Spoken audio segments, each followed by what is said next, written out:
welcome back, everybody, to the Nosebleed Sports Podcast. I'm Chris Witt, and with me, as always, is Mr. Adam Schmidt. Adam, how are you today, sir? I couldn't be better because you know what week it is? It's Whitney Week. We have got Whitney Week on the Nosebleed Sports Podcast. Obviously, we're going to talk a little Aaron Judge and some Major League Baseball. There's been some new upcomings with Kevin Durant and the Nets trying to stand his ground, and then we have Whitney Houston, the Mount Rushmore of Whitney Houston songs. Mm-hmm. We have Whitney Cummings jokes as the comedy segment that we're doing at the very end of the show.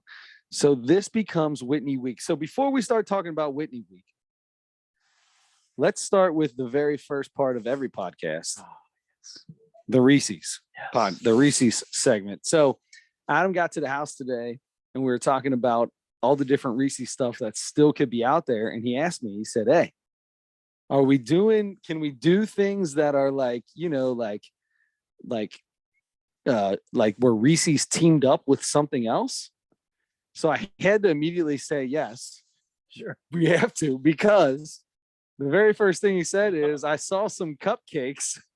Yes, with that's Reese's exactly on it. I know about. I know it is. Yeah, I knew it was. So wow. I assume so. Mr. Freshley's, Mrs. Mrs. Freshley's makes a little cupcake, kind of like the Hostess cupcake with the icing on top and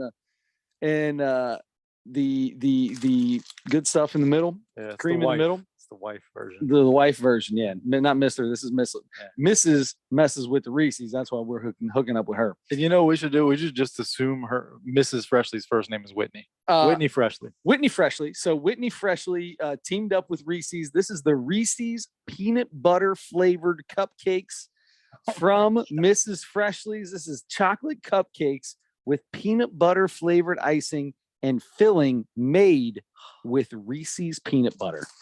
I saw these at the gas station like 2 weeks ago, and this is the exact thing I was talking about. I know when you said that, that's why immediately when you walked in and you started talking about that, I was like, yeah, we can definitely do those. We got to do those too. You have a great poker face because you did not make it look like I was talking about the very thing here. I always wanted to be an actor. Hey, you'd be a good one. Oh my goodness gracious. Numero uno is being taken a bite of. So since this is Whitney Week, the first thing I'm going to do is get your reaction to the first bite. And then I want to know, while you're chewing on this, I want you to think of two things. Number one, okay, you're done. First thought. That's a great thought. Second thought, is there any other famous Whitneys outside of Whitney Houston and Whitney Cummings? You know, I was trying to think of more Whitneys. It seemed like it'd be easy. It's not like a super uncommon name, but the only person I could think of, the only other Whitney I could think of is American inventor Eli Whitney. So not even a Whitney, right? That's Whitney. The inventor of the cotton gin. Can I ask you a question, Adam? Sure. What does a cotton gin do? It was one of the key inventions of the Industrial Revolution that shaped the economy of the antebellum South.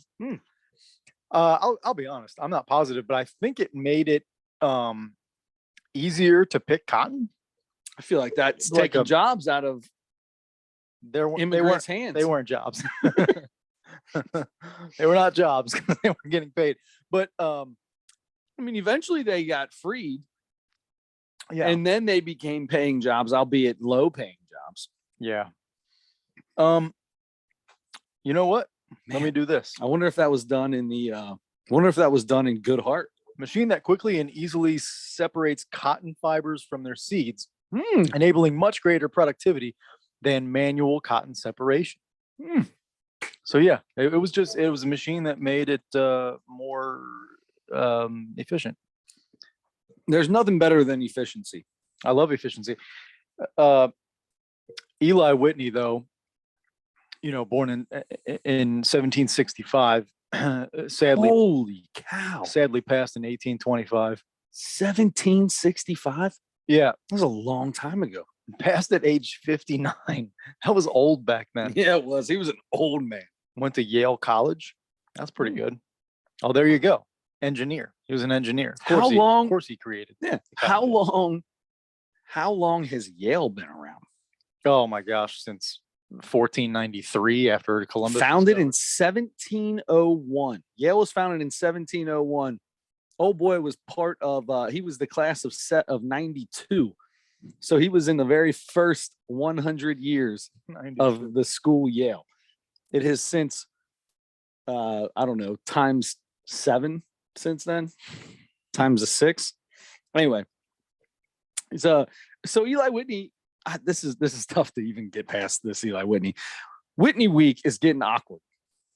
Yeah, we weren't really prepared with the Eli Whitney stuff. No. That's my fault, but No, neither was I, because I said I was going to read about him too, and I didn't. also, nothing else matters when I'm eating this cupcake. So, all right. So, are you past the first? You're not done with the first one yet, like usual. I'm usually done with both by the time Adam's done with one. Well done. Well done. So let's go. It's time. Rate this bad boy. 1 to 10, right? Uh-huh. This is a 9.9 for me. Whoa. Holy cow. Yep. Mm-hmm. Thank you, Whitney Freshley. Thank you, Reese's. Man, that's big time. That's big time. What I used to do with the old Hostess ones was try to pull the icing off the top. I don't even want to with this. Because if you, first of all, whatever the fake peanut butter, it could be butt juice or it could be anything in there. Whatever that is, I'd eat it by the spoonful out of a tub. But that top with the icing and the sprinkles right there, if I would buy 100 packs of those, peel all those off, get all of that into a ball and just stuff my disgusting face. I don't know that I'm going to go that high. Okay. Because the outrageous bar, I feel like, is still better than this. Okay. But I'll go 9.8 because this thing is stinking delicious. I'm not going to go that high. You're a little crazy on the 9.9. I'm going to go 9.8 only. Well, I went 10, or maybe I went 9.9 for the outrageous bar because that's my favorite thing to get. Yeah. I had 2 of them in the past 2 days. Should we do both? Mm-hmm. Oh, did I do both? You're funny. I always have them both done by the time you get your first. All right. So here we go. Now that you're done eating all your butt juice. I gotta watch my language lately. Boy, I'm just embarrassed of myself on this podcast. Golly. Butt juice this week. Last week was pubic vomit. What could come out next week? I was just making a point that I don't know what this faux peanut butter is in the middle here, but it's delightful. So the cream filling on the inside of this Reese's cupcake made by Whitney Freshley, Mrs. Freshley, it says that the filling is made with real Reese's peanut butter. Now, it's made with. Yeah. Thank you. It's not that it is. Thank you. It's made with. Yeah. So it's often obviously been softened quite a bit to become almost like a cream filling. Think of this, if you're listening to this on the podcast, it's like a Hostess cupcake with a little circly white thing across the top. Mm-hmm. It's like that. And the filling inside is peanut butter.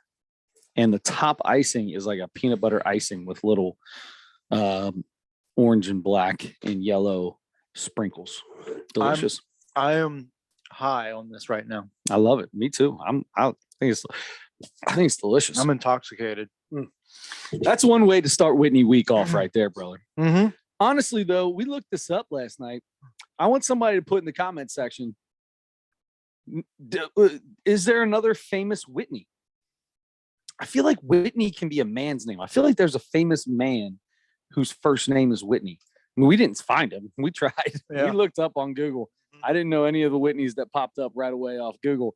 First 2 Whitneys, when you type in Whitney Houston, Whitney Cummings. Didn't know any of the others. I'll tell you what, if there isn't a man named Whitney, if I ever have a son, I'm such a Whitney Houston fan. that I could name my son Whitney. Absolutely. Whitney Houston's amazing. I mean, she may be the greatest singer of our era, female singer of our era. I will increase that to the greatest voice I've ever heard. Is she's the original diva, right? Like she was a diva before Mariah Carey was a diva. I guess it depends on what that means. No, and when I say diva, I don't mean like what it's come to be now. I mean, back in the day, like if you were a diva, you were an amazing singing sensation that may or may not walk around with a little strut. Let me ask you, is Madonna a diva? No. Madonna's like a pop star. Okay. She's not like a singer. Like when I think of diva, I'm thinking of saying that. I'm thinking of Mariah Carey, Whitney Houston, Christina Aguilera. I mean, you could put Britney Spears been in there, but I see her more like Madonna's pop. But like Christina Aguilera, when it was time to go, she belt them out. Yeah. I don't disagree like with Dirty. Want to get a little bit dirty, and then she goes. I don't really like her in that when she did that. But is it you don't like the video because you were jealous of Method Man and Redman? No. Or was it Redman? It was Redman. Sometimes she tries to she has a nice voice. She has a great voice. Oh, but when they get a little too yeah, and she got way overboard with it. Yeah, I way agree with overboard. that. But that when you're a diva, you can do that. Yeah, I guess that's what makes you one. Yeah, then maybe so. I don't know if maybe like a Tina Turner or I put Tina Turner in there. So absolutely one of the first. But Whitney's certainly an early diva for sure. If that's what whatever the definition of a diva is. I think so. You're a little nervous to call her a diva. I feel like you're a little nervous to put her to stake claim on the word diva. I think of diva as with a negative connotation, and I can't put that on Whitney. But I also don't disagree with you. I got you. Yeah, you know what I mean. I feel you. All right. Amazing voice. Whitney week has been kicked off. Reese's is off the bat. So I want to tell you. I do want to tell a story real quick. Please do. I don't listen to podcasts. Okay. We all know this. We've talked about it on this before. However, I was so excited. I had we've had multiple people talk about last week's podcast. Yeah. Really funny. It was a lot of fun. I went back and listened to it and I laughed hard. Like it was the first time I heard it. It was good. I also realized the same thing I realized every time I've listened to this podcast. I talk over you, and I did to start this. I talked over you to start this rant that I'm on. I talk over you so much it's not even funny. You start talking, and I immediately jump over top. It happens constantly. I don't even notice it. I don't notice it at all, and I feel like I do the same thing. You can't jump over top of me. I won't let it happen. If you don't want it to happen, I agree. You don't have to let it happen. But I do feel like I do that all the time. The only reason I didn't do it there while you were saying that was because of the you were actually talking about doing that. So I was aware of it.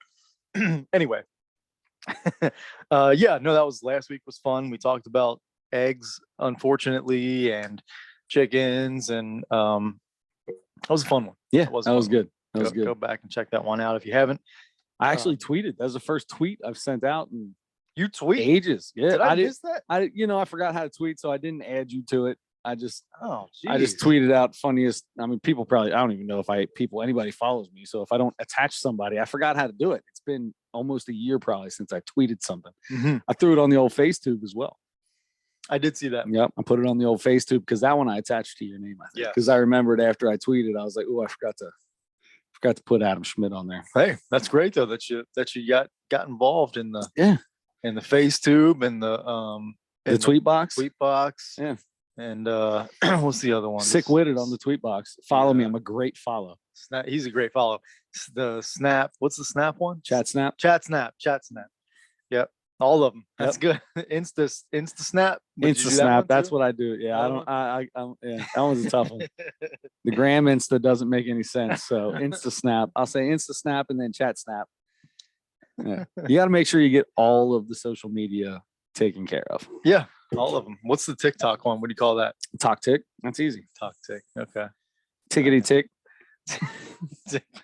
All right. On that dancing app. Yeah. Gotta get on that dancing app. Yeah. That's the worst part about it, but there's a lot of funny stuff. Really? I thought that's all the people did. Like, I'm on TikTok all over the place on my niece's TikToks. I do. I bet I'm in at least 10 different dance things that I've learned over the years. We do a little choreography. I assume it's stuff that it's the ones everybody does. And then she kind of teaches me what to do, and I get in there and do it. And I'm gonna tell you, I'm gonna be a star someday. You're a good sport. You're a good uncle for that. I won't dance in front of people for anything. Yeah. So the girls that I coach last year would stay after practice sometimes, and they were supposed to be shooting or whatever, and then they would shoot for 2 minutes and then go over and get on their phones and start doing TikTok stories, TikToks or whatever. Yeah. And tried to get myself and the gentleman I coach with to join in some TikTok stuff, and we're both like, no, we're not doing that. I would totally do that. So I love it. I love I know if I was a good coach, I would do it, but I love doing the tics. That's as soon as I get over, whenever I see them, like within the first 15 minutes of being around them, they're like, hey, you want to do this TikTok with me? Look, it's real easy. You just go like this. You want to do this with me? I'm like, yeah, let's do it. I'm too embarrassed about everything, and I don't. What'd you say before this? Second guess myself or whatever. Oh yeah. Adam never second guesses himself on anything. Yeah. Anyway, all right, that sounds good. Let's get the sports part talking about on this podcast here. That's not bad. I mean, 17 minutes in. Usually it's at least 25, 30 minutes before we start talking about sports at all. So we had a conversation. Aaron Judge seems like he's walking away with the MVP this year. The AL MVP, I should say. Yeah. That being said,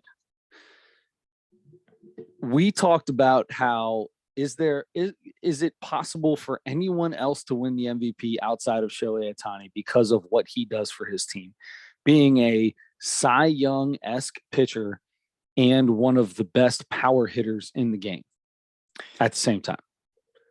Yeah. I have, I was thinking about that the other day because Judge's numbers are crazy. He's 100 runs. He's over 100 RBIs right now. Wow. And it's August. He's got what does he have? He has hit 48 home runs, 48 bombs. We still have a week left in August. Yep. Oh my God. So, he's slugging over 1,000 and all that good stuff. And Shohei Ohtani's offensive numbers aren't quite there, but his offensive numbers are really good. Plus, and by the way, the team and the lineup you hit in is a big deal. It makes it. Oh, absolutely. Who's surrounding you and everything like that. Yeah. Aaron Judge is hitting in a very, very good lineup. Shohei Ohtani, unfortunately, the Angels, for all the money they've spent over the years and tried to put stuff around Mike Trout and everybody, it's just not good. And Trout is just getting back from being hurt again. So anyway, Shohei Ohtani, a little bit of a disadvantage if you're comparing the two, but still hitting 265. He has 27 home runs, 72 RBIs. He gets on base at a good clip. Slugging's good, but those numbers, you kind of can't even think of them as compared to other position players. Those numbers are like the greatest besides Babe Ruth offensive numbers that a pitcher has ever put up, because by the way, he's one of the best pitchers in baseball. Yeah. He's got a better chance of winning the Cy Young than he does the Silver Slugger or whatever, but he also doesn't hit a lot. There's a lot of games he doesn't hit because it's before or after a start. Right. And he doesn't hit when he starts, does he? I don't think he does. Maybe he does. That's a good question. I don't know. There's like, out of the 5 days in the rotation, there's 2 of them where he doesn't play, where he doesn't hit. Yeah. I mean, I would think you should still, I don't know. I don't see why it would be a big deal, but you know how that goes. If anybody could do it, he's the one. mean, he's got an ERA under 3. He's got 167 strikeouts in 121 innings. His WHIP is at 1.09.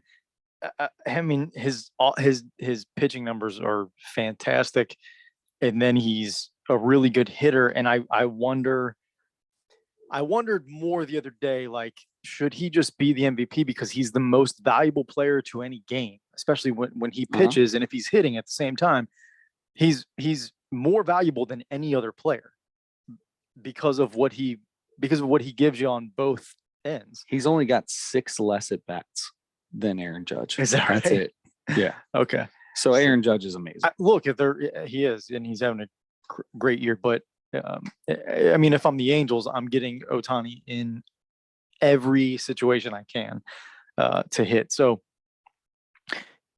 yeah, like I said, the numbers don't quite line up offensively, but he still has really good offensive numbers and really, really good pitching stats. So it's just kind of, he's not going to win the MVP or anything because the Angels aren't good. But honestly, people, when we talk about the MVP in any league, we talk about what does that mean? Because it means different things for people. Sure. But is there anybody more valuable than whether your team's win or losing? I'm going to tell you this. In a normal year, I would say Shohei Ohtani should be the MVP of the American League every single year, the way he is. But I'm just going through these numbers right now. Dude, Aaron Judge is tied for 9th in batting average. He's in the top 10 in batting average.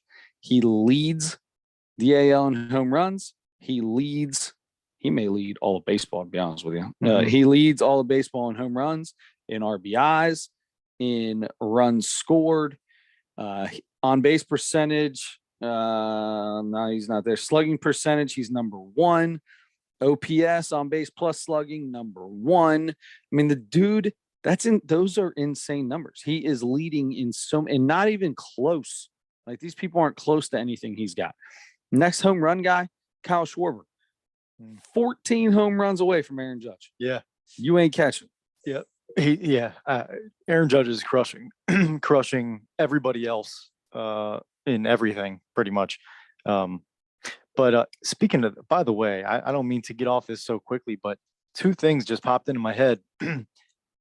The St. Louis Cardinals are, we've talked plenty of times on this podcast about, we're in Cincinnati, big Reds fans. We're supposed to hate the Cardinals. Neither one of us hate the Cardinals. In fact, I kind of like them. Like, I really, really respect them. It's a respect thing, right? It's a respect thing. I mean, I'm not going to sit here and say I love the Cardinals, but I love most of the players on their team. Yeah, I mean, Paul Goldschmidt, Nolan Arenado. That's what I was going to get to. The 2 leaders in the NL MVP race right now are the 2 gentlemen you just mentioned on the same team, in the same infield on that team. And by the way, the coolest story right now in baseball is Albert Pujols. Have you seen the last 6 out of 6 home runs in his last 7 games? He's leading baseball in slugging, I think, for the last 10 games or something like that. Yeah, he's hit so many home runs in the last couple of weeks that he's getting to where he's at 690 something now, and he's like realizing like he could possibly get to 700. They asked him, and he said, "No matter what number I land on, this is it for me. Yeah, I'm not coming back just to 700. try to chase 700." Yeah, right. But he's got a real chance now because of the tear he's been on to get 700 home runs in his very last season. That's unbelievable. Would it be the greatest thing ever if in his last at bat of his career he hit his 700th home run? You know, when Albert Pujols was playing, when he came up and started playing, he was a sensation. Yeah, right off the bat, absolute sensation when he got called up. Rookie, I don't know if he was rookie of the year because of when he got called up and all that kind of stuff, but he was unbelievable and was the most consistent. He's going to go down as a top 5 hitter in all of baseball. Like, the dude was a pure hitter. He'd hit 315 with 40 bombs and 110 RBIs and score 100 runs constantly. Yeah.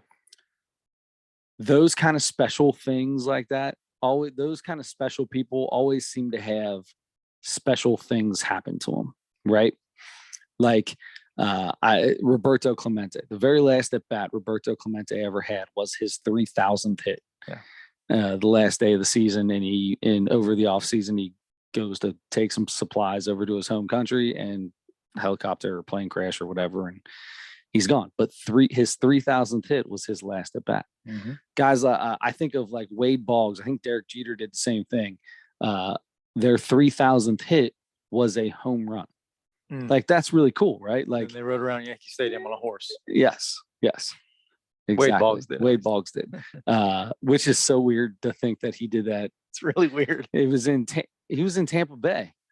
It was in Tampa Bay. Was it? Yeah, I think he was playing for Tampa Bay when he did it. Huh.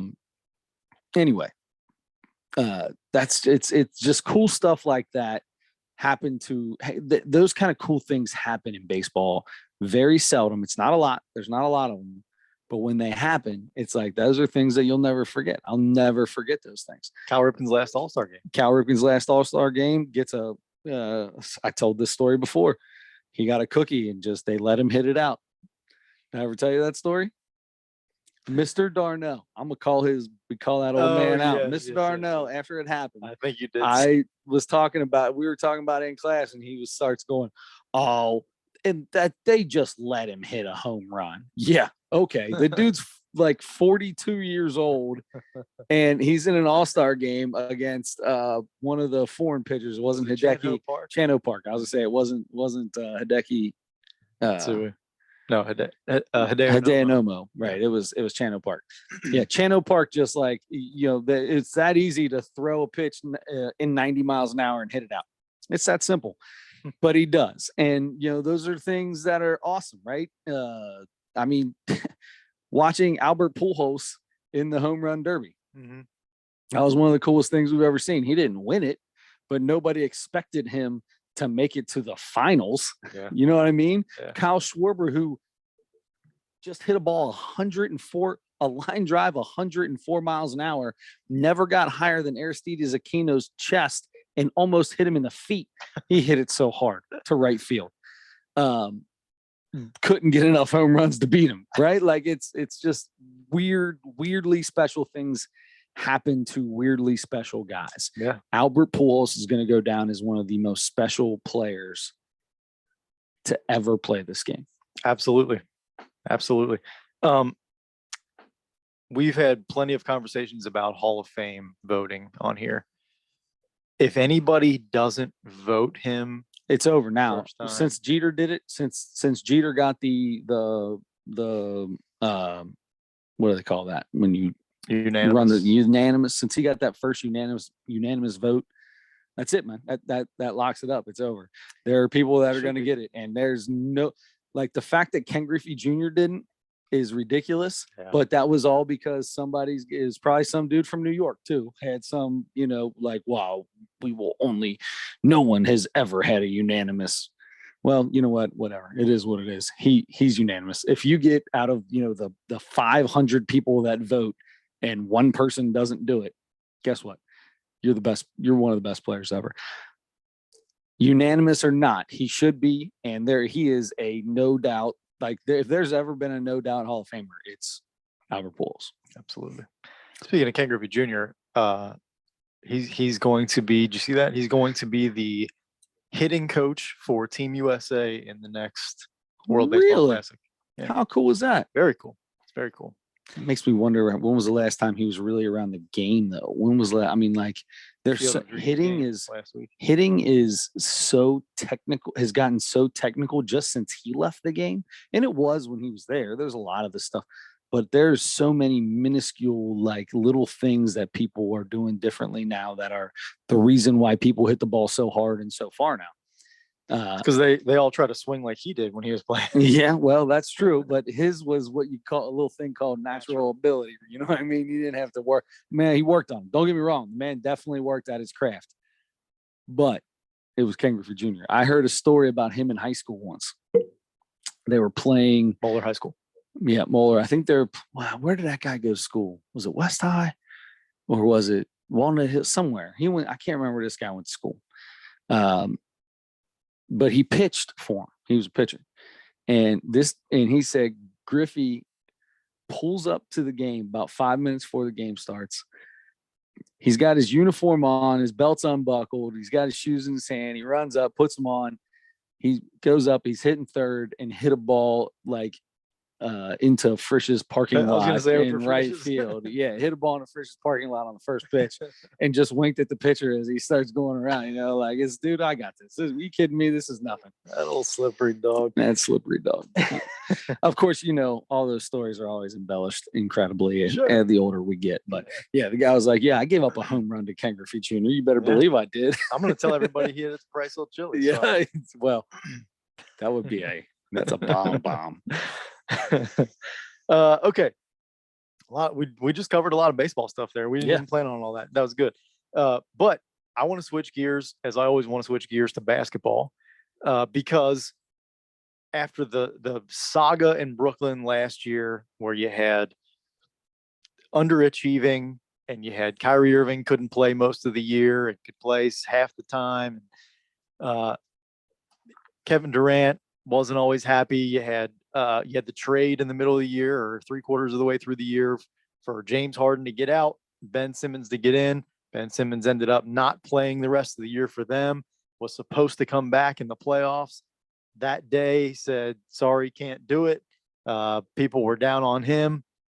Even some people around the organization, teammates and stuff, were kind of like, okay, we see what you're doing here. So, and then after the season, a lot of turmoil there, obviously. And Kevin Durant and Kyrie Irving both said, we don't love the coaching situation here. We don't love the decision-making here. And we both want to be traded. They both want to be traded. Kyrie can't go anywhere. Kyrie can say he wants to go somewhere, but go ahead. If you want to go to the Kings, we'll take a deal for you to the Kings if they give us what they want. But does anybody really want to take on his contract with what comes with Kyrie Irving right now? I think the Lakers are willing to do that if they can figure out a trade. I think they. But do the Lakers have the pieces to get rid of? Well, I think they want to do Russell Westbrook in a package for Kyrie Irving. That's what I always hear. Anyway. So Brooklyn's gonna have to go. Hey, KD, we all know how you are with Russ. Are you okay with this? Because they got to run everything through KD. He ain't going for that. He's not. Although they wouldn't have to if he also gets traded. So I don't know. You either kind of send all those guys off and start rebuilding again, or you do what they did in the last just over 24 hours and sit down. They sat down with KD. They got Sean Marks, they got Steve Nash, and they got the owners in there and sat down with KD and said, hey, what's the deal here? We're it's going to be really tough to trade you. All right. Nobody wants to give up what it's going to take to get you. And we like our coaching staff. We stand behind our coaching staff. We just stand behind our general manager. Because that was his threat, was it's either trade me or get a new GM and a new coach. Yeah. That was his demand. That was KD's demand. My pick, probably. Yeah. I'm sure if they're going to make a deal like that, if they're going to get rid of people like that in order to keep him there and happy, I'm sure they're going to listen to if he has somebody in mind that he likes, I'm sure they would listen to that. So, but they all sat down and they all agreed that they're going to move forward with everybody still in place, Kevin Durant included, on this team, and go on as is next year. The cool part is they came out with a joint statement, right? Like they both, or maybe it wasn't joint statement, but they both posted, or whatever you do these days, at the same time, stating the same things. Yeah. Basically, they told KD, look, we ain't trading you because you're one of the top 3 players in the game still, maybe the best scorer still in the game, maybe. And so we want you, and we believe that you love playing basketball so much that we don't think you'll sit out. We think we're going to put our guns. You wanted Kevin Nash. You wanted Steve Nash. You didn't want the outsiders. You wanted Steven. You wanted Steve Nash. Get the Wolfpack out here. You wanted Steve Nash. You got Steve Nash. Don't all of us now 1 year later. You even said at the end of the year last year, Katie, that I was listening to this promo towards the end of the year last year. Katie's like, they're asking about Kevin Nash in a post game press conference, and he's like, "Well, did I say it again?" And you said promo, which is like a wrestling thing. So let's just switch gears to wrestling. Look, the Wolfpack was fun, man. It's part of the NWO, but it was like the good guys NWO. Arriba raza. What was his name? Yeah, Conan. Conan. Anyway, Steve Nash. Go ahead. Sorry. But they're asking Kevin Durant. I think that's what's got me is the Kevin and the Durant thing. About Steve Nash in a post-game press conference. There we go. Not a promo. And he was talking about like, man, I feel bad for him. He's got guys that don't want to play here. He's got guys that are sitting out for no reason. He doesn't have his entire team. Basically saying like he was saying he felt bad for Steve Nash. Mm-hmm. Like it's not his he was saying it's not his fault that the guy talking about James Harden, talking about Kyrie Irving, that he can't have his whole team here and that people don't want to play. It's not his fault. Yeah. And then he comes out and says, it's him or me. Yeah. That's such bull crap. And then so they got in a room, but they figured it out. And then the next morning, Kyrie apparently says, okay, if KD's back in, then I'm back in. So he's back on board now too. Knowing who's going to be the coach, knowing who's going to be the general manager, knowing who's on the team. By the way, Ben Simmons plays a part in this too. I mean, he's supposed to be a star level player. He's an all-star level. When he's on the court, the dude is an all-star level player. I don't think there's any doubt about that, is there? I don't know anymore. I don't know what to expect from him anymore. But yes. In the past, he can do almost everything but shoot. But that was Giannis for his MVP year of a couple of years ago. He could do everything but shoot too. He's gotten better at shooting. Mm-hmm. But at the same time, he would shoot the ball though. Ben Simmons won't even attempt shots. But yes, you're right. They were sort of similar in that way. If you can get to the basket as easy as Ben Simmons, what do you need to shoot for? He can get to the basket. He can pass the ball. Yeah. He would be pretty valuable for that team. Kyrie probably wouldn't have to have all of the ball handling responsibilities. Ben Simmons can start the offense, and Kyrie can focus more on scoring if he wanted to. Yeah, I mean, he can get open for.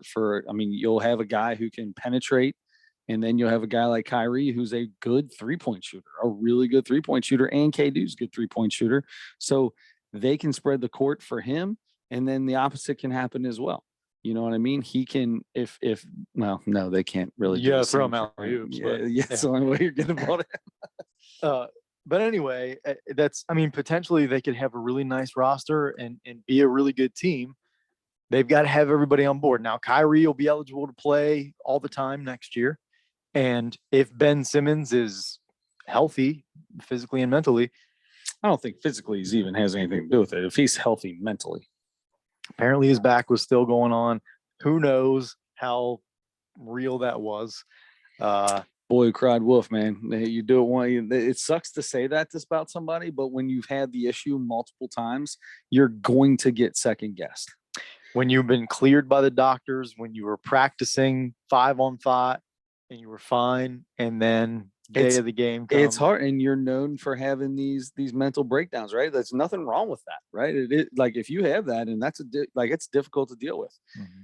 I don't want to be the guy that's going to sit here and say and knock on somebody's mental illness by any state of the imagination. However, like you said, if you've been cleared by doctors and everything's fine, and you've been practicing full go, and then all of a sudden your back's no good.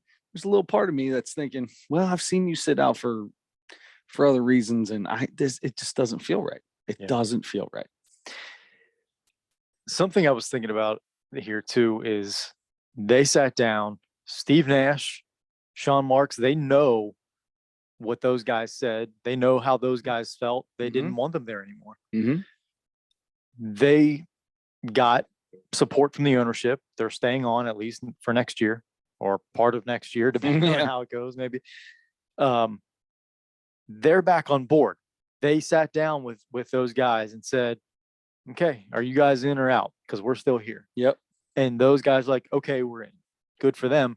But it really feels like if the role was reversed, the players have so much power in this league, and especially those two guys who have been so sensitive and have moved and made these demands multiple times. If the role was reversed and Steve Nash is talking about after games, like we just can't, I'm not sure we can win with Kyrie Irving and Kevin Durant, or I'm not, I think we need to. I didn't think about that. Could you imagine that? Those guys would definitely not stay on board. They would be 100% out, however it needed to happen. I shouldn't just say that's how it would be. Maybe that's not fair, but it really feels like that. It definitely feels that way. And this comes down to the whole, the more money, the people that get so upset about the money that athletes make and how much money they make. This doesn't make it any better for you, because now all of a sudden you're demanding things when you're under contract. They're being called prima donnas and babies and selfish and lots of things. Lots of things, and they're earning those things. It's not like people were just saying it because it used to be, oh, well, he's got turf toe. Well, he's making $1 million. Better learn how to play with turf toe. That's different, right? That's totally different. When you start demanding things like this, like you need to get rid of. I want to coach the guy. I said, this is my guy that needs to be the coach of this team, because the ownership's already scared of you, scared of losing you. So they came to you to find out who are you comfortable with coaching? A guy who's never coached a day in his life in the NBA, assistant, or he was never an assistant, right? I don't think he was. Steve Nash. Yeah. No, I mean, he worked with Golden State for a year or two, but so the guy you wanted, they came to you because they're nervous you're going to leave. And now you're going to make this opposite demand 1 year later. Yeah, they're obviously, I'm proud. I'm happy for the Nets. I'm so happy they stood up to that. That feels like that's a little small win look, hey, I'm not sitting here like I'm an ownership kind of guy and I'm all on their side, but there's got to be a happy balance. You can't let this stuff get out of hand. And with LeBron James, and LeBron James has done it. KD's done it. Kyrie's done it. James Harden's done it 5 times. It feels like, you start letting these super huge and not even super huge superstars, like regular old Joes are doing this. You know what I mean? Talking about they want out and stuff like that, asking for trades and all this other stuff.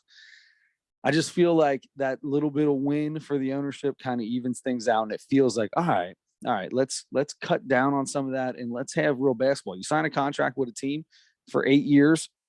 Look, you decided to sign it for 8 years, bro. That's on you. You know what I mean? So, player empowerment is not a bad thing. There's a lot of good stuff for that. I mean, the Players Association's gotten so much more for the players than they used to have, and that's a great thing. But balance was the key word there. I think that was what I was thinking. Like, let's have some. Let's not overcorrect and make it the players own this league, and everything that happens in this league is what the players want it to be. And they're, owning a team, owning a franchise doesn't matter anymore because I don't get to make decisions. My best players do. So yeah, I think you're right on that. Balance is everything. So anyway, last thing on that, Brooklyn, Philadelphia 76ers, Boston Celtics, Milwaukee Bucks. Does having these two guys recommit to the Brooklyn Nets and a possible healthy Ben Simmons next year, does that move them ahead of those other 3 teams? I don't know if it moves them ahead. I mean, those two, you're talking about 2 unbelievable basketball players. When KD is healthy, he could be the best basketball player on the court at all times. Like, there's not a lot of guys that can do everything like he can do. Kyrie Irving might be one of the best finishers at the basket. He might be one of the best ball handlers. He might be one of the best clutch players in the game. You're talking about two of the best. The problem is staying healthy, keeping your mind right. It's hard. I would talent-wise, 100%. Talent-wise for sure. There's too much that goes into it. You got role players. You got how the locker room situation is. And I don't care if you have a meeting and everybody agrees to be on board, that locker room is going to be awkward for a while. At this point in time, now KD has to prove to Steve Nash that KD still wants to be there and KD still wants Nash there. Like, he's got to prove that to him. And if KD fails now in Brooklyn this year, it's just going to be a bad spot on him, man. It's going to look bad on him. Well, if he fails in Brooklyn this year, first of all, Steve Nash is going to be the guy that takes the blame for it because they're going to get rid of him. But then by the end of the year, I disagree. If you go into if you listen to the media, dude, they've been on Kevin Nash since the first thing started with this. They're going. I'm sorry. I'm trying to just let it go by. Kevin Durant. They've been on Kevin. I don't even know who I'm talking about. I've called them both Kevin Nash. I've called Steve Nash Kevin Nash. I've called Kevin Durant Kevin Nash. Can we just get Kevin Nash on the podcast? we should do that. And this is no longer Whitney week. It's now Kevin Nash week. Oh my gosh. All right. Look, I don't even know what I was saying now. You know what? We're gonna see what happens. It's kind of exciting. I'm glad they're staying. I want to see a full year of everybody being healthy and of them recommitting, and maybe a recommitment is kind of a fresh start feeling for them. Like, okay, look, we might not be totally crazy about the people that are here and in charge, but they're going to be here. We want to win. So we're going to have a little bit better opportunity because hopefully Kyrie's going to be able to play all the games instead of half of them or a quarter of them or whatever. And hopefully Ben Simmons will be ready to play. And if all that works out, we could have a really good team. We could compete in the East. I want to see that scenario. It's not always easy to root for these guys because of how fragile they are all the time and wanting to leave so easily everywhere they are. But it would be fun. It's like a little kid. Well, I'm taking my ball and leave. Well, things aren't going the way I want them to go. Man, dude, there's 32 teams. Is there 32 in the NBA right 30. Now? 30 teams in the NBA. Like, things aren't you know how hard it is for a team to win when there's 32 teams, like for them to be consistent and it's not going to go your way all the time. Right. Yeah. Those guys are probably a little older than the youth that we typically think of when it's like nobody knows how to deal with adversity and that kind of stuff. But I mean, that's the truth for them too. Yep. I mean, it really is, because anytime they don't win a championship, they're all millennials. I mean, technically I'm a millennial, and it goes with that. They're younger than I am, and it goes with that generation. They're just the start of it, right? Yeah. Yeah. All right. Well, our next thing then is to jump into the heart of Whitney week. Yes, we are getting into the heart of Whitney week. This is going to be my favorite part of Whitney week too. And so our Mount Rushmore for this week is the Mount Rushmore of Whitney Houston songs, selected by me because Whitney Houston is, right up there with like Earth, Wind, and Fire, and for my favorite music artist of all time. So this was a delight for me to just have another reason to listen to her greatest hits and try to pick the 4 songs that I would put as my favorite, which is hard. It's a hard thing to do. There's no doubt about it. Hard thing to do. I got to get back to something here. Okay. All right. So Adam, I'm going to let you go first. This is like right up your alley. Okay. Mm-hmm. So I've got a feeling that your 4 will be in this list that I have here that I can easily click on. Okay. So you got a clickable list, huh? I've got a clickable list. Not you. How about them? Apples. I'm going to go I'm just gonna throw the first one out that I think You- would be on. Do you not want to? I'm sorry. Here I am jumping over you again. No. Do you want to name some others while you're at it? Yeah, let me go down a little list of what just the list that I wrote down here. Didn't we almost have it all? I'm not asking you. That's the title of the song. But didn't we though? We did, and All the Man That I Need. That's a beautiful song. Yeah. All the Man That I Need. I Will Always Love You. The one. I gotta be careful with this. I can't go along with this. We definitely gonna get kicked off. Whoever owns her music now. I Will Always Love You is probably the one that the most people know. It's referenced in movies and shows. I mean, it's maybe her most popular song. That's right. Bodyguard, right? Isn't that from Bodyguard? Yeah. Yeah. I believe so. Yeah. That was it. Sorry. The Greatest Love of All. The Greatest Love of All. Can I say something about The Greatest Love of All? Please do that. I don't remember this song, and it's at the top of all her lists. Oh, yeah. Oh, big one. All of her lists, it's at the top of. Greatest Love of All. I first learned the words to this song when I was a child because it was the song that they used to play over Dr. J highlights on the Superstars tape that we had. Oh, that's it. And it's also a beautiful song. It's about loving yourself. Sure. About love, about self-love, and that's a beautiful thing. So, where do broken hearts go? All at Once. Oh, sorry. This isn't the song I was thinking of. Everybody knows this song. Yeah. We used to be, I believe, the children of future. Sorry. I mean, you're dead on. I mean, your voice sounds exactly like hers. All at Once is a beautiful slow song there. Yeah. Run to You, great song. I'm gonna go now to the four that I starred. Okay. Next to, which wow, is some of tough. those weren't starred. Tough. Yeah.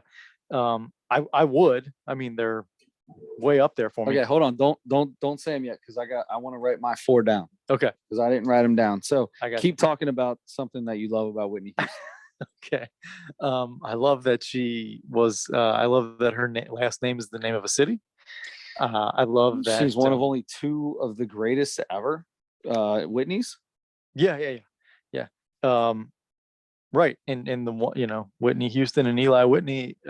Really, if they were a couple, you could just call them Eli Whitney Houston. So, but anyway. All right. So I'm gonna say that I have mine right now. You have your four. Oh. Yeah. Okay. If you're trying to make that choice now by looking at a list, no, boy, I've been looking, hard. dude. I've been listening and looking all day. I just found a website that had the top 8 songs that I could just click on and it went straight and played YouTube. So gotcha. That's why I saved that one there. Okay. So I have a question for you. Yeah. Super Bowl, Star Spangled Banner, greatest ever singing of the national anthem. That's ever the greatest rendition of the national anthem ever played. It's top 3. I think it's the greatest ever. What other ones do you have above that or equal to? I've got Roseanne. I've got Carl Lewis. Carl Lewis. You ever heard that one? No. Oh, you got to play that. That's not owned by anybody. Yeah. Look up the Carl Lewis. YouTube the Carl Lewis national anthem. It's amazing. Oh, it's so good. Oh, here we go. Are we ready? It's always good to be back in Jersey. How about them Nets? It's never good to be back in Jersey. First of all, he's lying. No, that's a total lie. All right, are we all ready? Don't do a monologue before the national anthem. Oh,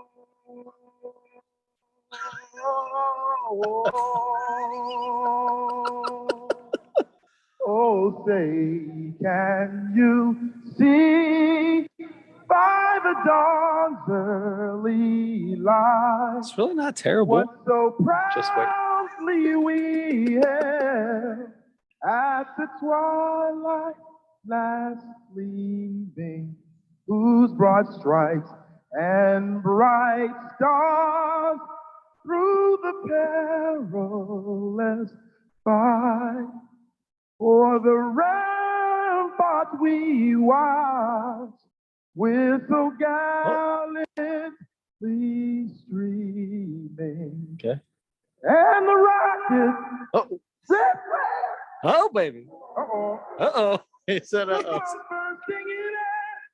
gave proof through the night that our flag was still there. Yes. I'll There you make go. up for it now. You got on knee.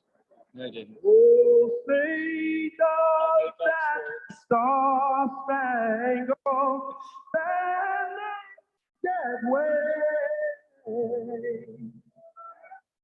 o'er the land of the free. You didn't go for it? No.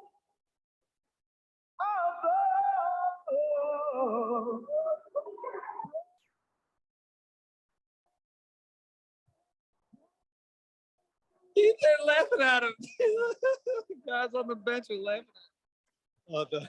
Uh-oh. Yeah. The Fergie one at All-Star Weekend a few years ago was another one that was really funny. It was so weird and bad. All the players were laughing. Man, yeah. And Roseanne's was purposely bad. Roseanne did it on purpose. Man, Carl missed a word or two in there, and then he said the wrong word, and then the when he when he sounded like me for a Voice second. went out. I didn't think his voice was that bad though. It So wasn't good. He's walking. This dude's singing the national anthem. For those of you obviously that can't see it because it's not on anything, look it up and watch it. This is the only man I've ever seen take the microphone, have a monologue beforehand, like you said, and then I think he walked from end line to end line on the court. He walked all over that basketball court to sing. Maybe if he would have stood in one spot, he could have got a little better breathing going on. That's called 94 feet of the national anthem. Yeah. You could tell he wanted to get into that free too. He wanted to get into the land of the free, but he knew it wasn't going to work after the last one he tried. Oh, yeah, I love that. Another national anthem. Don't worry. Hey, don't worry. I'll make up for it. In the middle of the song, you said. Famous last words. There was a young lady, one of the coolest moments ever. I'm sure we might have even talked about this. I think it was at a Sixers game when Mo Cheeks so was awesome. Mo Cheeks, she forgot it. Mo Cheeks walked over, put his arm around her, and started singing with her. That was the coolest thing ever. So cool. So my question is, can I use the national anthem, or is that not a Whitney Houston song to play? No, to use on my list. You know what? I'll allow it. I'm taking it off. I'll allow it. Nope, I'm taking it off. I got my 4. And by the way, yeah, I agree. It's probably, I'm sure there have been plenty of good, really, really good national anthems, but done by her at the Super Bowl, like it just does not get any better than that. I think it's pretty wide. If you looked up several lists of the greatest, it's going to be number 1 on every one. I would think so. Everyone. Yeah. Jimi Hendrix playing the guitar is probably number 2. That's a big one. That's a really good one. Absolutely. All right. So he played it with his teeth, right? Or was it upside down or behind his back or whatever? I don't know, but he used to wear a headband all the time. Yeah. You know why he wore that headband? Kept drugs in it or something? Yeah, he would like put a little cut in his head and then stick a tab of acid on there and then put his headband over it to keep the acid there so it would just soak into his bloodstream. Okay. Good for you, James. How'd that work out for him? He's still around? No. Okay. I mean, Whitney's not either. So Whitney's not either. She got into the old sauce as well. She got into the cocaine. She got Her into cocaine got along. She got into the old snow too. So Bobby Brown, God, go ahead. Tell your Bobby Brown. What a dude. You got to listen to the story about him talking about having sex with a ghost. Yeah, I've heard that. Oh my God. You want to laugh at somebody? Holy cow. Oh boy, is got some issues. Speaking of the old nose candy. Yeah. Yes, where do you think Whitney got it from? Yeah, no kidding. All right, we gotta do our actual Mount Rushmore here. Yep. I'm going with, you know what? I'm gonna start with the one that I think is gonna be on probably everybody's, and that is I Want to Dance with Somebody. I almost left it off because it's so obvious, but it's you turn that thing on. Good. It's that good. It's Yeah. that good. You know how I am about slow. I'm a slow song over everything. Yeah, I mean.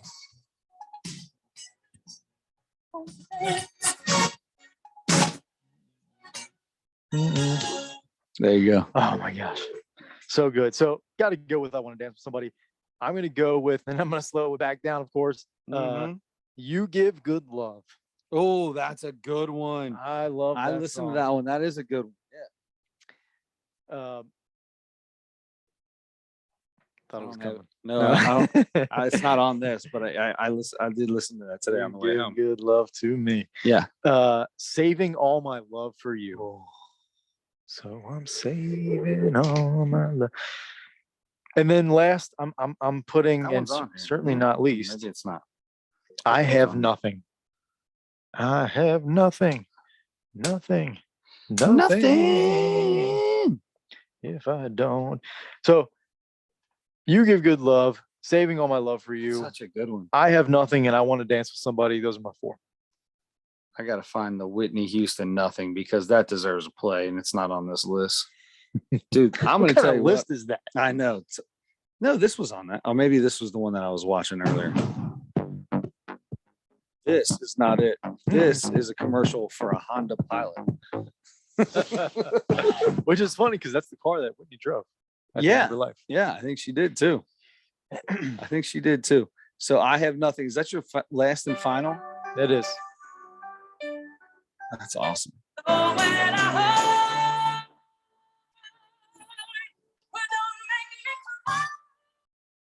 We can't play it too long. We're going to get in trouble. No.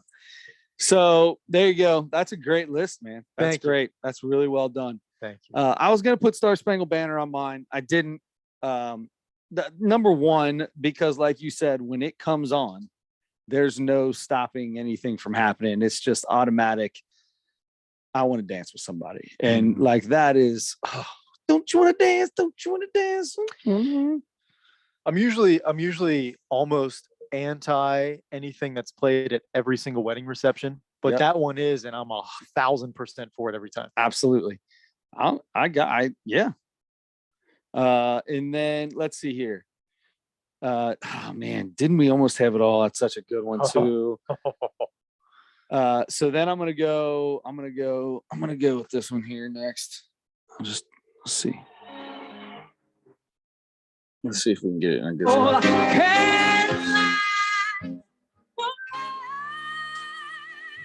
Wrong song. This is it.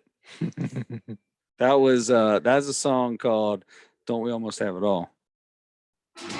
That was it. It was just in the middle of it.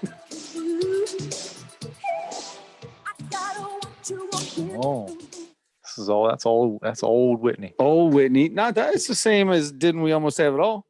It's the maybe. same year, 1987. Yeah. A little song called So Emotional. I keep hoping I get it at the chorus. I get so emotional, baby, every time I think of you. So I'm Every Woman is good. I didn't put it. Oh yeah, I did put I'm Every Woman on here. God darn it. I thought I didn't. Oh, that's the one I was going to take off for the Star Spangled Banner. But I'm Every Woman. Another great one. Is awesome.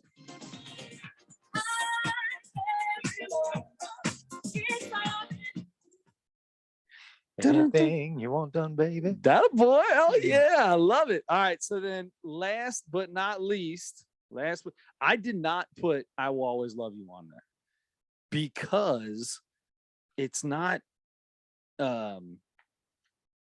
You've got upbeat songs, man. Yeah, that's who I am, right? Yeah, I'm yeah. trying to find this last one at. Where's that? Well, I know it's on here. Come on. I know it's on here. Oh well. How will I know? How will I know? if he really loves me? Yeah. How will I know if he really loves me? I don't know with every heartbeat. Great songs. Yep. Great Those songs. are- I I didn't love even write the fast ones down. No, you didn't do any I of them. We love got those, too. one. Did we only had one that was the same. I wanted to answer somebody. Yeah. I would go with the what is that? The You Give Good Love. I would go with that one. That's a class. That was like one of her very first hits ever. Yeah. It was probably. 85. Yeah. Yeah. Really good. Really, really good. I'm no good. I'm terrible when I'm looking for something on my phone, talking and looking on my phone. Oh, so am I. I'm such a horrible You talker. see how often I do that? I was trying Never. to do that this whole time, and it's trying to do that with sounded Eli so Whitney, bad. and I said cotton gin, and that was it. I apologize. I should have just wrote them down, not played any songs, and just went with it. Heart of Whitney week. I apologize if I screwed it up, but we've got one more Whitney to go. And that's Whitney Cummings. Whitney Cummings. She had her new special was called Jokes. It was on Netflix. Just came out 2-3 weeks ago, something like that. And this is our second Whitney, at least our second Whitney special that we have watched. Yes. The last one was with the robot of herself. Yeah, the sex robot that she had built of herself. And I believe that neither one of us were fans of that special. No, it wasn't very good. It was one of those ones where it was all about her and where she's at and how great, like, you know how I am about that, man. When I hear a comedian, I need self-deprecation. That's what I need. Or just good, solid jokes. Good, solid jokes. But if you're going to talk about yourself, it needs to be self-deprecating. I don't want to hear like when Tiffany Haddish did that last one and we had to listen about how great her life, like that's good, man. I love that your life is that great. But she barely told any jokes in it. Nobody can relate to that. Nobody can relate to $1 million TV movies and all this other stuff. Yeah, we're going to cheer for you because it's awesome. But we're here for a comedy special, girl. Show us what you do. You know what I mean? I'm here to laugh, not to like be happy for you. Yeah. Not to say that I'm not happy for you, but it's sorry. Once again stepped over time. No, I'm with you. We're not here to celebrate you. We're here to listen to you say something funny because that's how you got to where you are. Yes. So let's do that. Anyway, hoping Whitney Cummings got back to that with this special. I went first on the Mount Rushmore. Would you like to go first? Okay. Whitney Cummings? So I mean, it wasn't as bad as the last one we listened to. I laughed. The beginning of this, I didn't write anything down because I was driving when I listened to it. I didn't write anything down, but the beginning of the special, I remember being like 10, 15 minutes into it, like, all right, come on, girl, let's go. Let's get into this thing. Let's start doing it. Now, once she got into the in my day, kind of like old man, when she got into that stuff, I couldn't stop laughing. I thought that was great. Like when, nowadays every kid's got to have a phone. Back in the day, whatever. I can't remember exactly how the jokes went, but you got to hope your mom accepts a 1-800-collect call. I was laughing my butt off. That's how I used to tell my mom I was ready to come home from school in high school in freshman and sophomore year, and I couldn't drive. And we would have cross-country practice afterwards. In order for her to know we were done, we get done, I'd come in, go back into school into that little where the payphone was. Remember, right outside the lunchroom in that Batman-looking weird room right there, little thing right there. I just hit 1-800-collect, dial the number. Mom would answer, and I go, "Hey, Mom, I'm ready to get." They'd say, "Please state your name," and I go, "Hey, Mom, I'm ready to get picked up," and then they would say, "Is ready, or will you accept the call, the whatever, will you accept this call?" And my mom would just go, "Click." Yeah, cheat the system. I always did that because I never had a quarter to put in that thing. So I just use 1-800-collect, used to do it all the time. But then she talked about the street lights coming on. Be home when the street lights come on. Man, I don't know when the street lights come on. She talked about the dangerous things we had, like on a seesaw, and and then she started talking about that daggone the slide that you have there. She was like, that playgrounds now are shaded. We had slides made of sheet metal that baked in the sun all day. And when you went down, you just totally fried your whole backside. Anyway, that stuff I liked. I was having fun with that. That was a lot of fun. But the popping and the cracking of the knees, talking about how she's, I'm 39 years old. I had to retire some positions, you know what I mean? Because, there's some things that are a little embarrassing. Pop, pop, crack, crack. Anyway, that was good. I thought it was good. I didn't think it was great. I was looking in between like a 3.5 to a 3.8, and I'm gonna go probably 3.6. 3.6. Yeah. 3.6 for old Whitney. Which is good because I think 3 is my bad. middle, right? Like, no, Yeah. do I go from 0 You go 1 to 5, or do I go 1 to 5? I don't even know what I do anymore. I made a big deal about it 4 years ago. Yeah.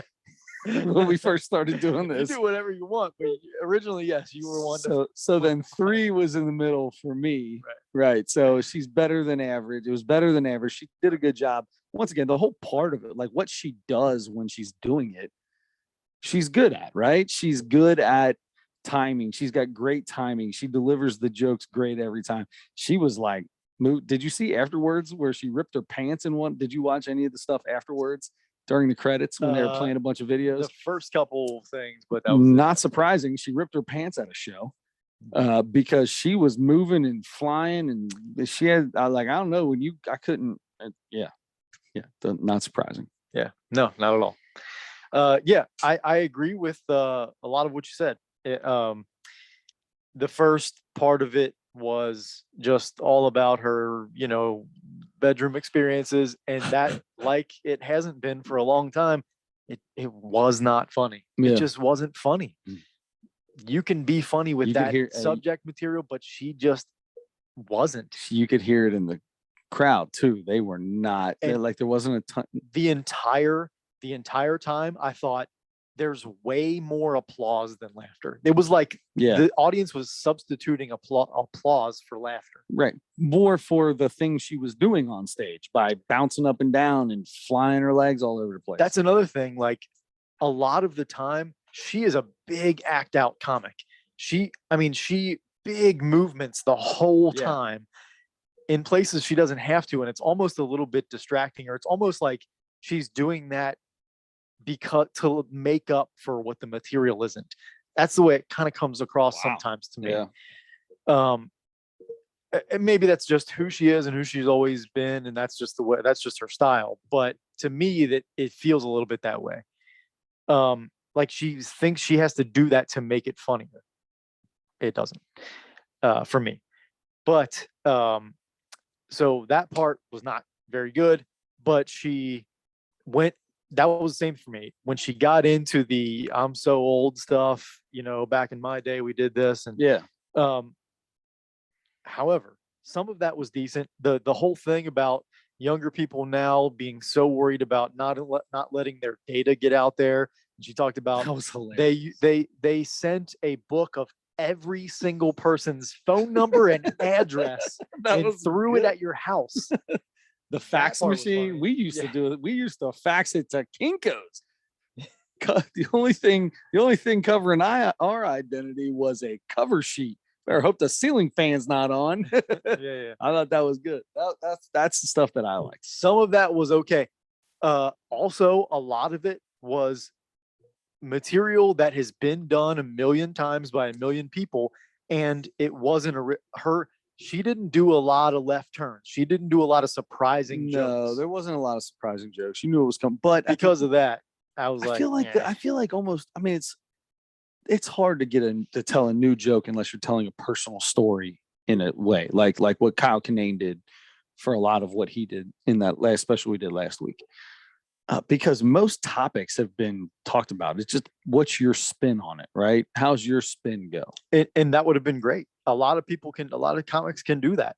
I didn't feel like she did enough of that. There were all the in my time compared to now stuff, some of it was okay, like we talked about the phone books and stuff, but a lot of it was just like, man, we played on playgrounds where slides were hot. That's the way it came across to me. I'm like, Yeah. I've heard this 1,000 times. Yeah. You didn't say anything that made that different in some way or funnier in some way.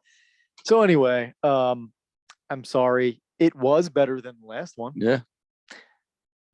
I gave it as generous as I could be, 2.8. Wow, that's better than half for you though. 2.5 That's a little is better your than half, 2.5 actually. is your center. So wow, 2.8. Wow, that's slower than I thought. Man, I just didn't. I wanted it to be a lot funnier than the last one. Yeah. It wasn't a lot funnier. I feel like you're not a big Whitney Cummings, Nikki Glazer, Amy Schumer. I feel like you're not a big that kind of comic fan. Not really. I think Nikki's funnier for sure. I shouldn't compare really, but Why not? I mean, Nikki and Amy Schumer almost tell the exact same type of jokes. Their cadence is the same and yeah, stuff like that. So it's okay to compare. I think. and another thing I was thinking about a comparison while I was watching Whitney is I feel like I see a lot of Whitney and Taylor Tomlinson, but I think Taylor Tomlinson's a lot funnier. Than Yeah, Whitney. sure. Yeah, I see that. Yeah.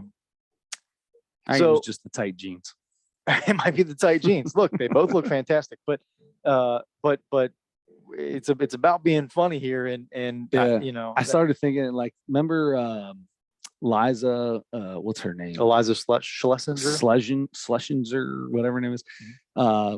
Elder millennial that we listened to. I thought that was hilarious, and that's a lot of that type of joke type of thing where best of both worlds kind of joke, and that's what she did, a lot of that kind of stuff. So yeah. All right, so that was rough. I'm sorry, man. It's okay.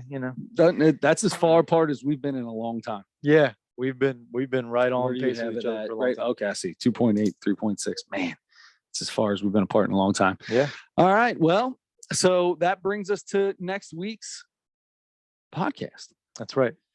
Adam, I believe that gives me the Mount Rushmore and it gives you the comedy special. That's correct. I'll go ahead and start. I've got a Mount Rushmore for next week. We talked about it last week.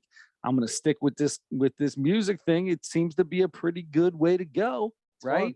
It's fun. So far, it's not something we can do forever, right? I mean, it's just not, because eventually it's going to be like, okay, well, his top 4 songs are their top 4 songs. Like we're going to have the same 4. But you're talking about, the greatest diva of all time. You're talking about the greatest pop artist of all time, the greatest, whatever, Elvis, the king of whatever. He can't even call it rock and roll, I guess. Technically, it was rock and roll back in the day, but wouldn't exactly call it rock and roll now. But anyway, I'm going to go something that's not, I'm going to say he's the greatest feature of all time. I'm going to go with, rest in peace, Nate Dogg.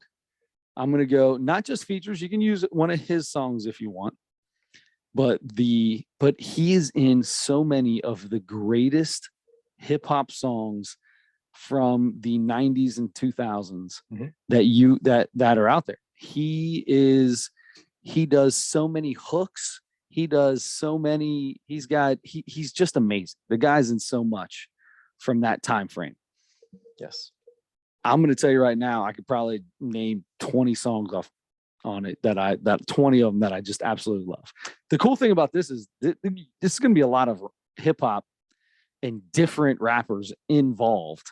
Mm-hmm. And then Nate Dogg is a feature on much more than it is him being, but it's going to be I'm going to base it off his part of the song. That's how I'm going to base it off of. Any song that he's been in, that Nate Dogg's been in, is eligible. Any song. There's one that's an automatic. Anyway. Oh, without a doubt, it's your favorite, probably your favorite song of all time, right? Well, maybe not, but from the Chronic, right? That Chronic album was one of your favorites. That's not even the one I was thinking of. Oh, okay, never mind. Anyway, I wonder what it is. The one he did with Warren G. Oh, well, yeah. So I love Ice Ice Baby. I don't love Ice Ice Baby, but that's the song that I always end up doing at every karaoke. I have been pushing and pushing and pushing to make that my new thing. So whenever we go somewhere and people are like, oh, it's karaoke, Chris Hall, I put your name in for you. I already did it for you. Oh, thanks. It's happened multiple times, by the way. Okay. So what I do now, I mean, it doesn't bother me, whatever. I'll go up and I'll do it. So what I do now is immediately after I'm done, I turn around and go, hey man, you got regulators on there? And he'll be like, yeah. I'm like, all right, cool. Put me down for it. I'll find somebody to do one of the parts or I'll do the whatever. Cause it's hard to do the whole thing because you got to get your breathing right. And they jump in right after each other. It ain't easy, but I love finding somebody to do it with. We were in Ocean City and did that. And this guy did Changes by Tupac. And he totally showed me up. He showed up my Ice Ice Baby. It was pretty good. So we got together and I was like, dude, we need to do regulators. And he was like, I'm in, let's do it. He goes, I said, which part you want to do? He goes, I ain't singing. I said, all right, you got Warren G. I got Nate Dogg. And, but that was fun. It's like, I want that to be my thing. But for that to be your thing, you got to have that other guy. I would love for regulators to be the song that everybody's like, yo, dude, you gonna go do regulators? Yo, go do regulators. You just got to have somebody. I would ask you, but there's no way you would ever go to a karaoke bar, number one, or number two, if you were at a karaoke bar by accident, that you would go up and do that with me. Correct. I know. Sorry.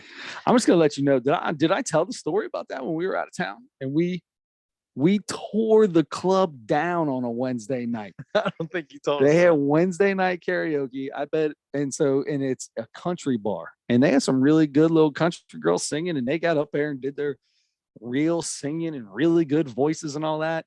And then we went up there. We did Changes by Tupac. We did Thong Song. Oh, God. That was something that happened that wasn't supposed to. But by the time we did that towards the end of the night, the place was loving us. But anyway, before that, we did Biggie. What is it? If you got a gun up your waist, please don't shoot up the place. Why? Because I see some ladies tonight that should be having my baby, whatever one that is, Notorious or whatever. What's it called? I can't remember what the name of that song is now. Anyway, we did that. I love when you call me Big Papa. It's just called Big Papa. You're right. Big Papa. Yeah. And then we did regulators, and then we did some other song. I can't. 19. Baby Got Back.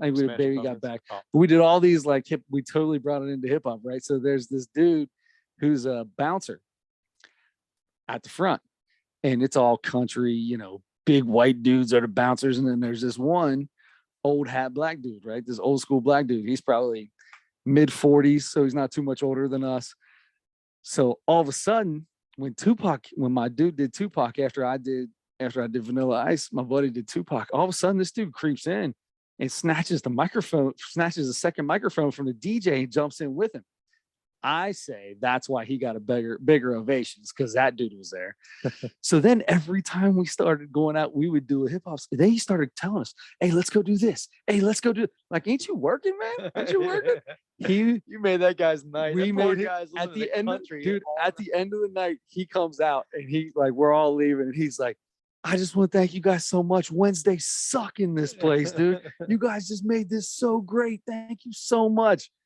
And then he had some little dude he's like, I'm teaching this dude everything he needs to know. He just had a baby, blah, blah, blah. And I looked down. It was the dude he wanted to jump in with us too. He came over, tried to get a microphone, and he grabbed it from me, and then he didn't know the daggone words. Give me that phone back. Say, hey, give me that thing. If you don't know the words, get off of here now. This isn't for fun. This is for you know what we're doing here, bro. You know what we're doing here. Come on, man. People came here to see us. That's right. They paid good money to see us. Oh, that's a good story. Anyway, sorry. Man. So okay, regulators will probably be on both of ours for sure. Of course. All right. So Mount Rushmore of songs featuring Nate Dogg, and then for the comedy, we're gonna go. Another new one on Netflix is Tim Dillon, A Real Hero is what it's called. I like that. Tim Dillon he's really popular now. He's got one of the most popular podcasts. How many podcasts do you listen to? How many comedy podcasts do you listen to? Okay. I mean, I listened to like 15, but that's insane. You missed this week, dude. You missed Bobby Lee was on Theo Vaughn's podcast. Amazing. So Bobby funny. Lee is the craziest human being in the world. He is. And How did he not get on Jackass? How was he not on Jackass? he probably doesn't want to get hurt. I don't know. You're probably right. If it had to do with, I guess I should just say being naked. But when he was on the cabin, so hilarious. Yeah. I think he was really getting on Darnell, whatever that guy's name is. I think he was getting on his nerve for real. Donnell Rollins. Yeah. Yeah. Okay, so anyway, that was this week, and Chris D'Elia was on "Take Your Shoes Off" with Rick Glassman. Oh man, that was so good. Anyway, is Chris D'Elia no longer canceled? Did they? I think he's back. Reenact him. He's touring. He has 2 podcasts now. Okay, congratulations, and Lifeline with his brother. What about Louis C.K.? Louis touring. He just made a movie. Oh, he made a movie. It's called The 4th of July with Joe. Wow. Joe List was the star of the movie, and Louis was his therapist in the movie, and they made it together, wrote it together. Wow. I didn't think Louis was ever going to get back in. I think he's back. I mean, I think he's back. People are but Netflix and like the people aren't. The big ones aren't they're staying away from. You're right. Yeah. But you think people do want to see Louis C.K. But he put another special out. It's just on his. You have to pay $5 on his website. Yeah, because nobody else is going to pay him millions of dollars to put it on their streaming site. The people that really love Louis C.K.'s comedy are going to pay for it. Mm-hmm. And I'm eventually going to do that too. So anyway, you might as well just download a bunch of R. Kelly songs. You're so terrible. I know. Is it okay to say From Neverland Ranch? Why can't I feel like, all right, no. Go ahead. I feel like we all know that some of the best geniuses at what they do, right? Whether it's musical genius or acting genius or comedic genius, like some of the greatest people in the world with that, they got a little screw loose and they're a little different, right? Because they've got that super ultra focus thing and it takes away from other parts of your brain, right? Like Tom Cruise. That dude's got a screw loose, right? He's got a little screw loose. Michael Jackson got a little screw loose. But Tom Cruise, like the Mission Impossibles, are the greatest selling whatever things of all time. Michael Jackson, R. Kelly, like you can't, like she said that in Whitney Houston's comedy special was talking about dating an old man is the only way she gets to listen to R. Kelly's Remix to Ignition anymore because they don't know that he's canceled. I mean, she's like, that if Remix to Ignition comes on, you are loving every bit of it. And then she said, you can try to explain it to him why you got to turn this off. And she's doing like a pole dance or whatever. But that's the truth. Like you hear that still Remix to Ignition, hopping fresh out the kitchen, mama rolling that by. But why is it not okay for me to still like that music that I liked? I feel like I can still like the music. I'm not paying for it. I'm not giving him money or anything, but I can still love that music. I can get on YouTube and still love listening to Michael Jackson. Yeah. I can still I feel like that shouldn't, just because I like the music that was made doesn't mean that I think what he did was okay. Mm-hmm. Right? Why can't I be like that? You can't. Why are we not allowed to do that? I mean, or else we're looked at as bad people. I mean, it just depends on who you're like radio stations around. Take all the music off the radio and do all this stuff. That makes sense because they're trying to make money. I get that. But like, if you say that you're listening to R. Kelly, like, I mean, if I Believe I Can Fly comes on, I hate to tell you this, but that is a song for a generation, mm-hmm. right? Like you're putting your Toon Squad jersey on. Exactly. Yeah. Exactly. Yeah. I don't know where that came from, but that's just how I feel.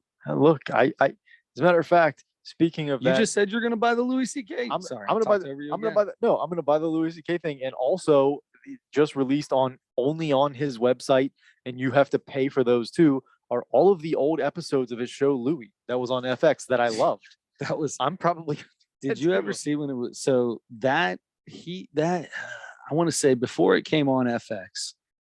I want to say it was on HBO or something like that, or he had a pilot or something. There was another, Life of Louis. Maybe? I think it was something like that. Yeah. And it was on HBO or one of those, and it came on night. And like in the very first episode, he is stark naked. Yeah, member hanging out and all. Like I was like, whew. All right, bud. He's, Tweety Bird was hanging out in the nest. I never saw those episodes because I never had whatever. It wasn't station on. was on. It was only like 4 episodes that were ever on. I just remember, I remember loving Louis C.K.'s comedy and watching that when I first heard there was a pilot coming on. That was, dude, that's like 20 years ago. Yeah. When that came out. Well, he's been doing, especially since their movie came out, he's been doing with Joe. They together have been doing a lot of those comedy podcasts. Oh yeah. So he's been on some podcasts lately. He did a special not too long ago and just released it on his website. So he's back and he's touring too. He's doing some dates and stuff. So, yeah. I mean, he kind of quietly. He's not probably not promoting as much. Sure, but yeah. Well, people who want to see it. I just interrupted you. No, I had nothing to say. You started saying something. Yeah, people but who want. If I'm talking soft like this, I probably don't have much to say. People who want to see him are going to find a way to see him. Yeah, I agree. What's the dude's name? Weinenberger, not Henry Roland Gardner. Harvey Weinstein. Didn't he? What was he? A director or producer? Something. Yeah. I mean, I couldn't even tell you what movies he made, but the dude was a terrible, horrible human being. But at the same time, I mean, if I'm watching one of his movies and it was a really good movie, why can't it be a really good movie still? Just because he did it, we can't watch it anymore. Yeah. I mean, if you told me that Chris Farley did something heinous, I mean, Tommy Boy, Black Sheep, SNL, that's not going to go away. It doesn't. It doesn't affect the greatness of what they were at what they did. Yeah. It doesn't mean that they're just because they're terrible people. Like they can still be terrible people, and I can still not like the person that he is. Yeah, and here's the thing: if you are a person that thinks that you shouldn't watch, like you're not going to watch that stuff anymore, you're not going to. That just shows support, and you can't do that for somebody like that. Totally understandable. Oh no, I get why people want to do it, but it almost feels like a pressure thing for like, hold on a second, man. I might want to YouTube R. Kelly's remix to Ignition. You know what I mean? I just might want to do that. Yeah. Might be in the house wanting a little jamming. You know what I mean? Sure. For some reason, the R. Kelly one feels different to me. It's maybe because kids were involved or something. Yeah, but that's what I'm saying. See, like that feels different. But you can't tell me that in the time when that music came out, you didn't love every bit of that music. Yeah, I was never like a super big R. Kelly guy, but no, but he's got a couple songs that were like the I Believe I Can Fly. I mean, come on. I Believe I Can Fly comes on. The guy had a great voice. It was a great song. I'm not saying like what he did that was messed up. Super messed. Aaliyah was what? 15 or something 14. Like that. 14. Yeah. That's crazy. Yeah. Crazy terrible. Yeah. But I guess it is. I mean, that's supporting him by listening to his music, I guess. I'm going to need to get a list of Harvey Weinstein movies and make sure I don't watch them. Yeah. I'm with you. I have no idea what movies he made or exactly what his title was. I don't go for it. Pull it up. Either. Yeah. I mean, Harvey Weinstein movies. I don't even know how to even. If we had a producer like Jamie on Joe Rogan's podcast, he'd be like, Jamie, pull up. He already have it up. He'd already have it up. So, just to give you an idea, Untouchable. That was a big movie. I know it was a big movie. I don't know movies anyway, but I know me neither. Reckoning. That's something I've heard of. I mean, I don't know. It says Scary Movie 4. There's no way he did. Scary Movie 4. Wow. No chance. Yeah, I mean, I don't know how to even imagine how to figure this out. Oh, here we go. He produced several successful independent films. The Crying Game, Pulp Fiction. He produced Pulp Fiction. Are you kidding me? Okay. He produced Pulp Fiction. Pulp Fiction is awesome. But that was Tarantino, or did he was the director and the writer of it. Okay. Which I don't understand why there's so many people that do these things.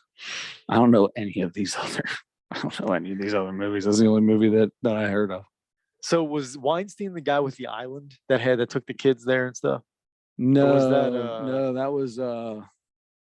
that was a dude that was also messed up. Like that dude got in trouble for it and then got out of trouble for it. Was that a politician or something? No, I mean, he was just a powerful guy. It wasn't a politician. What was his name? God, they were just talking about Epstein. that was not Theo Epstein. It was definitely not Theo Epstein. But yeah, Epstein. Yeah, that was the last name of him. Yeah. Epstein. Must be a Jewish thing. Whitney Epstein. Whitney Epstein. It's the Whitney show.